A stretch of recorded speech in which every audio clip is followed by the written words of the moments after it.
आज प्रश्नावली 1.2 शुरू करने जा रहे हैं। गुणनखंड वृक्ष के प्रयोग से निम्नलिखित संख्याओं के गुणनखंड कीजिए। पहले तो आपको मैं बताना चाहूँगा कि आपने पिछली कक्षाओं में गुणनखंड सीख लिए होंगे। गुणनखंड क्या है? गुणा के खंड। नहीं सीखे तो दोबारा सीख लीजिए। अगर मुझे 10 के गुणनखंड करने हैं तो मैं इसे करूँगा 2 पंजे 10 और 5 एकम 5, यानी 2 गुणा 5 10 बराबर, ये गुणनखंड होता है। अब इसमें जो है दो प्रकार की बात बताई मैंने कि वृक्ष विधि। वृक्ष विधि क्या है कि शाखाओं युक्त काम क्या है उन्हें। जैसे अगर हम कहने लगें कि 245 के टुकड़े कीजिए तो करने तरीका वही है। सबसे पहले क्या देंगे? 2 से काटेंगे, नहीं कट रहा। 3 से काटेंगे, नहीं कट रहा। 4 से काटेंगे, नहीं कट रहा। 5 से काटते हैं, 5 चौक 20 और 5 निम 45। फिर 7 से काटते हैं, 7 7 3 49, 7 एकम 7। अगर वृक्ष विधि की बात, ये तो तरीका हो गया आपका, यानी 2 4 3 2 4 5 बराबर 5 गुणा 7 गुणा 7 आ गया। अगर बात करूँ मैं कि इसकी वृक्ष विधि की 2 4 5, एक डिब्बे में टुकड़े क्या होंगे इसके?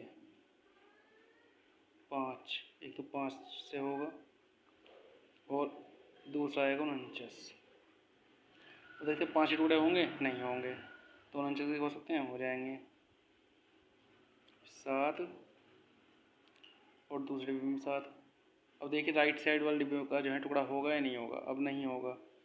इसका मतलब ये हिस्सा है, ये टहनी इसकी जो है शाखा है, ये 245 के गुणनखंड है, यानी 5 गुणा 7 गुणा 7, ये विधि है।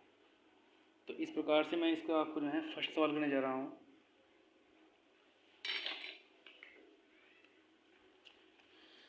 देखिए क्या है? गुणन खंड वृक्ष विधि से। तो फर्स्ट है इसका 156। सबसे पहले आप 156 को तोड़िएगा। 156 के टुकड़े करेंगे 2,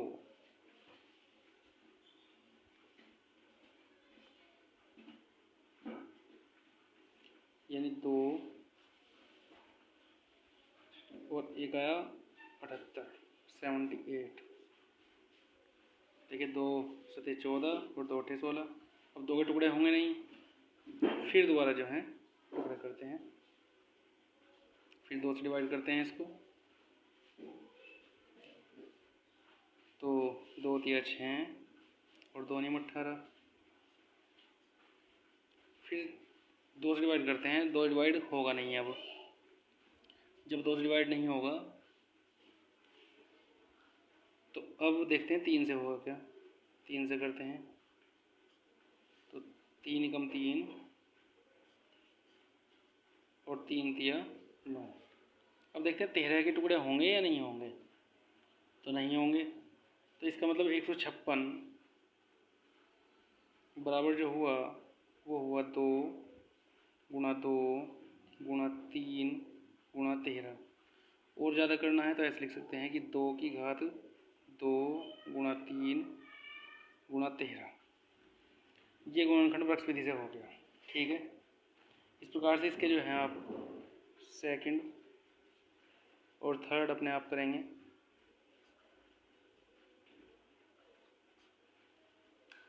अब देखिए सेकंड थर्ड क्या है। अब निम्नलिखित संख्याओं को अभाज्य गुणनखंडों के गुणनफल के रूप में लिखिए। सभी बच्चों से एक बात कहना चाहता हूँ, अपनी किताब ले लेंगे, क्योंकि इतना क्लियर नहीं हो पाता, किताब से ज़्यादा क्लियर हो जाएगा। तो निम्नलिखित संख्याओं को अभाज्य गुणनखंडों के गुणनफल के रूप में लिखिए। तो ये गुणनखंड करने का तरीका जो है हमारे पास पहले से ही है, बस अभाज्य गुणनखंडों के रूप में, यानी छोटे छोटे टुकड़े करने हैं उसके। मैं 945 को करने जा रहा हूँ। देखिए दूसरे का फर्स्ट ही कर रहा हूँ, सेकंड थर्ड अपने आप करेंगे आप। गुणनखंड करना है।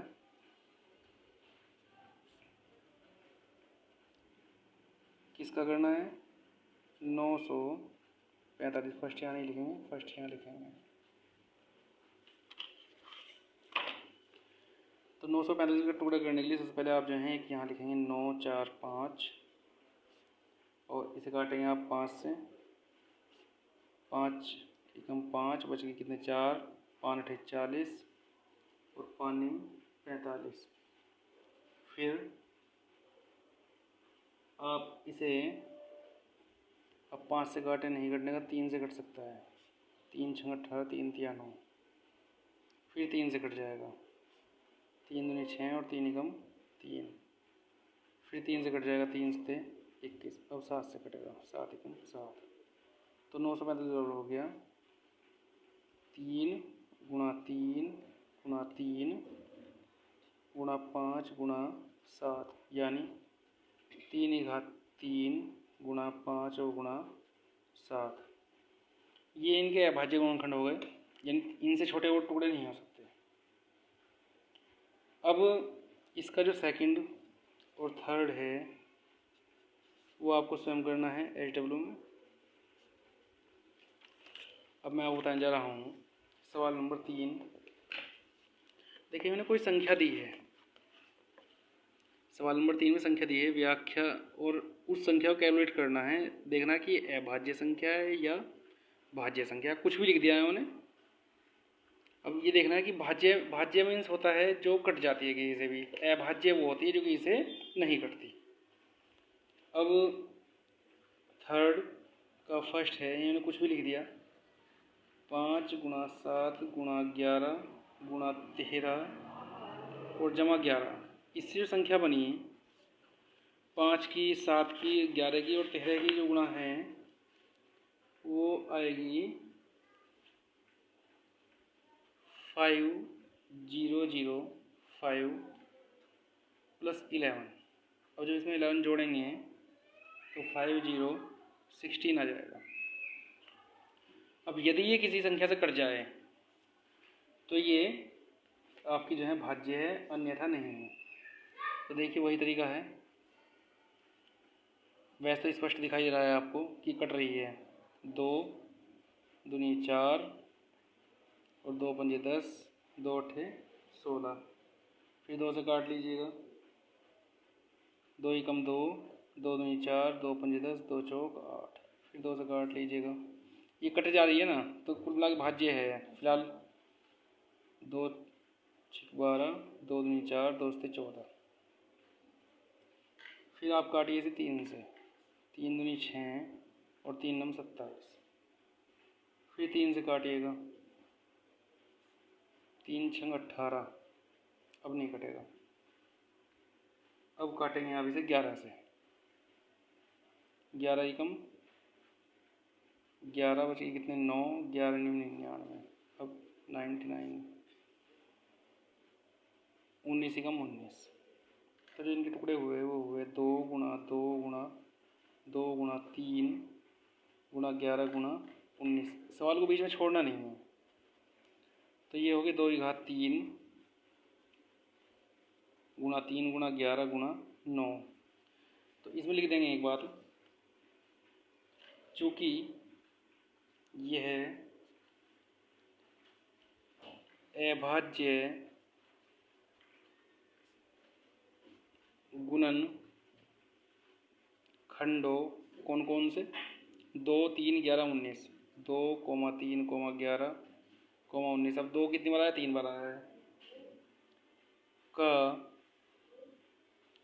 गुणनफल है, यानी क्या कहा कि 2 3 और 11 19 का गुणनफल है। अब 2 कितनी बार आया इस बात से मतलब नहीं है, 2 का 3 बार गुणनफल है, यानी गुणनफल है। बस कुल मिला के बात ये है। अतः यह भाज्य संख्या है। इसमें भाज्य पूछा था, भाज्य संख्या है। अभाज्य कौन सी होती है? जो केवल अपने आप से कटती है या एक से कटती है, उसे अभाज्य बोलते हैं। तो इसलिए हमने इसे डिफाइन कर दिया कि भाई ये 2 से भी कट रही है, 3 से भी कट रही है, या किसी से भी कट रही है, मतलब कोई एक बार जो है कट जाए तो भाज्य होगी। जो एक बार भी ना कटे, केवल एक से कटती हो या अपने आप से कटती हो, तो वह अभाज्य होती है। ठीक है, अब हम सवाल नंबर 4 की ओर जा रहे हैं। 4 सवाल जो हैं इसमें दिया हुआ है, सिद्ध कीजिए कि सिद्ध कीजिए कि 16n का अंत तक 0 या 5 से नहीं, सिद्ध कीजिए 16n का अंत 0 या 5 से नहीं हो सकता। ये सिद्ध करना है, जहाँ n एक प्राकृतिक संख्या है या नेचुरल नंबर है। n का मतलब 1 2 3 4 है ना, डॉट डॉट डॉट कुछ भी। इसने कहा 16n का अंत, यानी ये कहना चाह रहा है, ये बात समझने की कोशिश करने वाले, कहना क्या चाह रहा है कि 16n हो या 16(1) है या 2 है या 3 है, कुछ भी है, तो जब भी 16 को खोलेंगे तो एंड में, अर्थात जैसे मैं कहूँ आपको 12(2) है, तो 12(2) का मतलब 12 गुणा 12 यानी 144 आ गया। तो अंत जो है 0 या 5 से नहीं हुआ, है ना। तो ये इस प्रकार जो है पूछा है कि अंत 0 या 5 से है या नहीं है। तो इसके लिए अब जो है इसे सोल्व करेंगे। आप हो सकता है कि मेरे साथ साथ लिखें, तो लिखिए इसका हल। यदि किसी संख्या में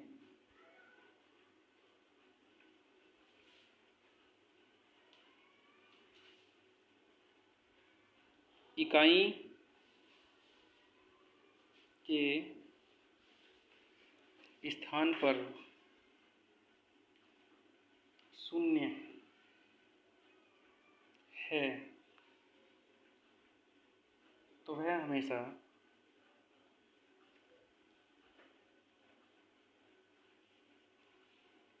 पाँच से विभाजित होती है। ठीक है, जैसे मान लीजिए कोई भी संख्या ले लीजिए आप, जैसे 30 है, 30 अंत में 0 है तो 5 से विभाजित हो जाएगी। 40 है, 50 है, 60 है, 10 है, तो ये सब संख्याएं जो है 5 से विभाजित हैं। तो लिखेंगे माना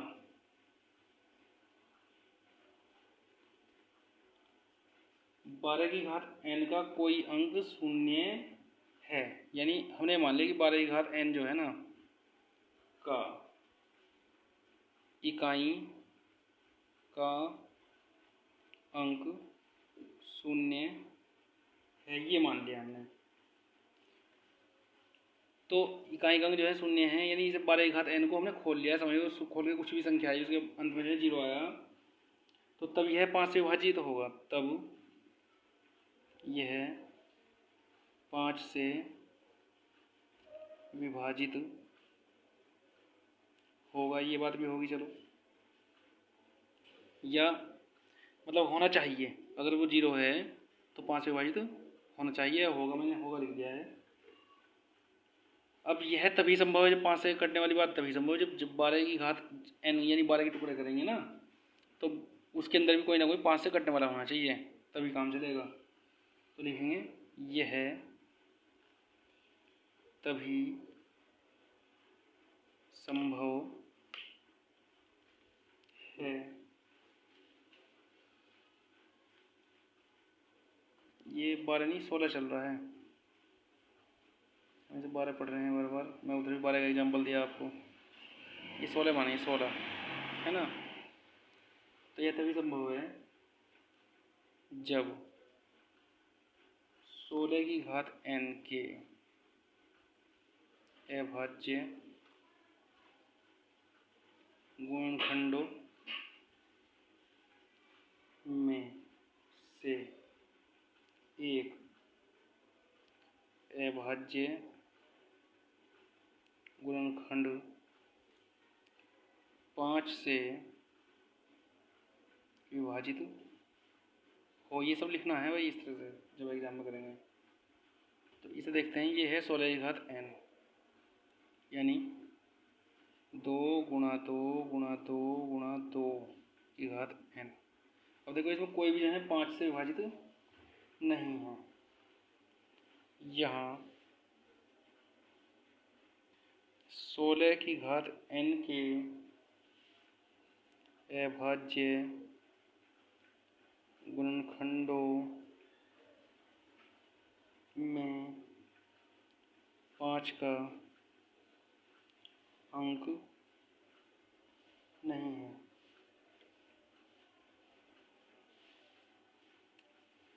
अतः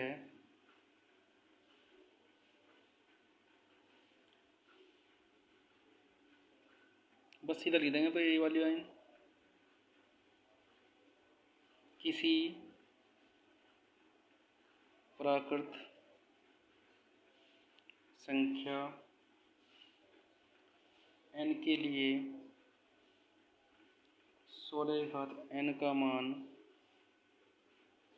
0 या 5 पर समाप्त नहीं हो सकता। अब आगे देखिए आप लोग, मैं सवाल नंबर 5 की ओर जा रहा हूँ। इसमें लिखा हुआ है, अगर ध्यान से देखें, यदि दो धनात्मक पूर्णांक p और q, जहाँ p बराबर a b की घात 3 और q बराबर a की घात 3 के रूप में व्यक्त करें, तो जहाँ a b अभाज्य संख्या हैं तो लैसे होगा। तो लैसे जो हैं लघुत्तम समापवर्तक निकालना है। तो ये सीधा जो है सवाल से करेंगे, जैसे हम करते हैं p बराबर a b की घात 3, यानी a into b into b into b, और q बराबर क्या है भाई, a की घात 3, यानी a इंटू ए इंटू ए। तो हमें निकालना है इनका लैस है।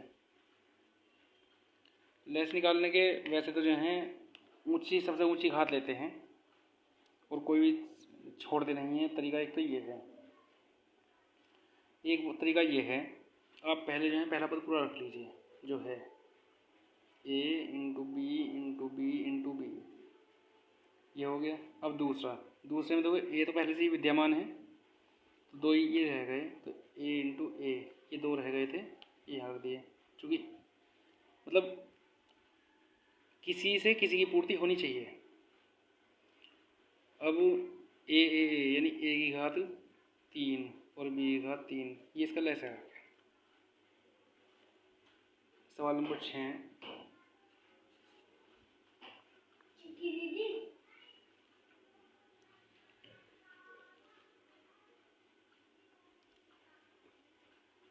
एक 120 और 144 का, यानी कोई संख्या है 120 और 144 का लैसे और मैसे ज्ञात कीजिए। सवाल नंबर 6 है, तो देखिए ध्यान से कैसे करेंगे। 120 और 144, पहले इसके 120 के टुकड़े कीजिए। क्या टुकड़े होंगे, 2 गुणा 2 गुणा 2 गुणा 3 गुणा 5। देखिए सही कर दिया क्या हमने भाई, 5 या 15, 15 दूनी 30, 30 दूनी 60, 60 दूनी 120 हो गई। ठीक है, 144 के टुकड़े क्या होंगे, 2 गुणा 2, 2 दूनी 4 और 4 दूनी 8 और 8 या 8 दूनी 16 और 16 तिया 48 और 48 तिया, यानी 2 दूनी 4, 4 तिया 12, 2 दूनी 4 तिया 12, नहीं हो गए, ठीक है, टुकड़े हैं। अब देखते हैं इसका लैसे। देखिए लैसे निकालने का तरीका बड़ा आसान सा बताऊँ मैं आपको। ये पूरा उतार लीजिए आप, 2 2 2 3 और 5। अब अगले वाले में जो है संभल के उतारना है। देखिए ये 2 नहीं उतारेंगे क्योंकि इसके नाम का 2 ये रखा, इसके नाम का 2 ये रखा, इसके नाम का 2 ये रखा। अब ये उतारना पड़ेगा। 3 इसके नाम का ये रखा, अगला 3 के नाम का कोई 3 है नहीं है, 3 ही उतारना पड़ेगा। तो इसका मतलब क्या हो गया, लैसे 2 2 2 और 1 2 ये रहा, यानी 2 की घात तो हो गया ये 4, 3 की घात हो गया 2 और 5, यानी 2 दूनी 4 दूनी 8 दूनी 16 गुना 9 और गुना 5। इनकी गुना क्या आएगी, 16 निम्मा 144, 16 में 144 और गुना 5, 720।